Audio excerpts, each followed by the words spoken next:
Hello అందరికీ. ఈరోజు video అయితే నేను ఇప్పుడు కొంచెం డైట్ చేయాలని ఫిక్స్ అయ్యానండి. ఇంతకుముందు డైట్ చేశాను, 10 kgs అయితే తగ్గాను. మరి ఇప్పుడు స్టార్ట్ చేద్దామని అనుకుంటున్నాను. ఈ మధ్యలో వెయిట్ గెయిన్ అయ్యాను.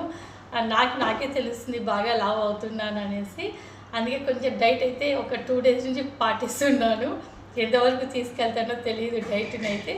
ఈరోజు అయితే నేను మార్నింగ్ లేయగానే ఒక 45 minutes అయితే వాకింగ్కి అయితే వెళ్తానండి. 5 to 6:30 6 వరకు వెళ్తాను.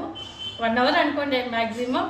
1 hour వాకింగ్ చేసుకొని వచ్చిన తర్వాత ఇంట్లో కొంచెం యోగా, మెడిటేషన్ ప్లస్ ఎక్సర్సైజ్ అయితే కొన్ని లైట్గా నేను మనకి కాదు మనకు వచ్చేది కొన్ని ఎక్సర్సైజ్ అయితే చేస్తున్నాను. అదే డైట్ భాగంగా అయితే మార్నింగ్ అయితే ఒక చిన్న గ్లాస్, ఇంత గ్లాస్ అండి హార్లిక్స్ పాలు తాగాను. మళ్ళీ స్నానం అయిన తర్వాత దేవుడి పూజ చేసుకున్న తర్వాత ఒక ఆనియన్ దోశ ఒక్కటే, మరి ఎక్కువ లేదు. అది కూడా 1కి 2 గంటలు దోసపిండి వేసుకొని అయితే కాదండి, 1 గంట దోసపిండి వేసి ఆనియన్, పచ్చిమిర్చి, క్యారెట్ అవి వేసుకొనేసి జీలకర్ర, కరివేపాకు వేసుకొనేసి మనము దోశ వేసుకొని ఒక దోశ తిన్నానండి. చట్నీ అయితే కొంచెం ఎక్కువ వేసుకున్నాను. దోశ అయితే ఒక దోశ తిన్నాను. ఈరోజు అయితే తినాలనిపిస్తుంది. మనం డైట్ చేయాలంటే మనం ఖచ్చితంగా కొంచెం కడుపుని అయితే కంట్రోల్ చేసుకోవాలి. ఏదైనా మనం వెయిట్ తగ్గాలి కదా, అందుకని తగ్గాలంటే మనం తగ్గించుకోవాలి కడుపుకి.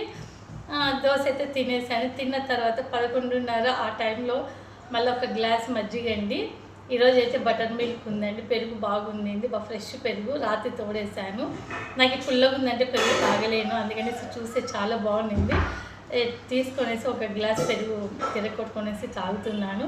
ఒకవేళ పెరుగు లేదనుకోండి, ఫ్రూట్స్ అయినా సరే ఏదో ఒకటి, యాపిల్ కానీ, బనానా కానీ, పొమగ్రనేట్ కానీ, మనకి అందుబాటులో ఏ ఫ్రూట్ ఉంటే ఆ ఫ్రూట్ అయితే డైట్ చేసేటప్పుడు అయితే 11:30 ఆ ప్రాంతంలో తీసుకోవాలి. మళ్ళీ ఆఫ్టర్నూన్ అనేది లంచ్ తీసుకోవాలి. రైస్ తక్కువగా తీసుకోవాలి, కర్రీస్ ఎక్కువగా తీసుకోవాలి. అందులో కూడా బ్యాళ్ళు అంటే దాల్ ఎక్కువ ఉండేటట్టు చూసుకోండి. ఆకుకూరలు, దాల్ ఎక్కువ ఉండాలి, కర్రీస్ ఎక్కువ తినండి, రైస్ తక్కువ తీసుకోండి. అలాగే మరి ఈవినింగ్ 4కి అలా ఏం చేస్తారంటే ఒక ఫ్రూట్ కానీ అట్లా, నేనైతే ఫ్రూటే తీసుకుంటానండి. ఇప్పుడు మధ్య తాగానంటే ఈవినింగ్ ఫ్రూట్ తీసుకుంటా, ఈవినింగ్ ఫ్రూట్ మధ్య తాగానంటే ఆఫ్టర్నూన్ ఫ్రూట్ తీసుకుంటా. అలా మన అడ్జస్ట్ బట్టి చేసుకోవాలి. నైట్ అయితే ఒక్క చపాతీ కానీ, జొన్న రొట్టె కానీ, రాగి రొట్టె కానీ ఏదో ఒకటైతే ఒక్కటే తీసుకోవాలండి. 2-3 రొట్టెలు తినకండి. ఇలా మీరు డైట్ ఫాలో అవ్వండి. ఖచ్చితంగా ఏమంటే మధ్యలో మినిమం 4 liters వాటర్ అయితే తాగాలి, కంపల్సరీ వాటర్ అయితే తాగాలి.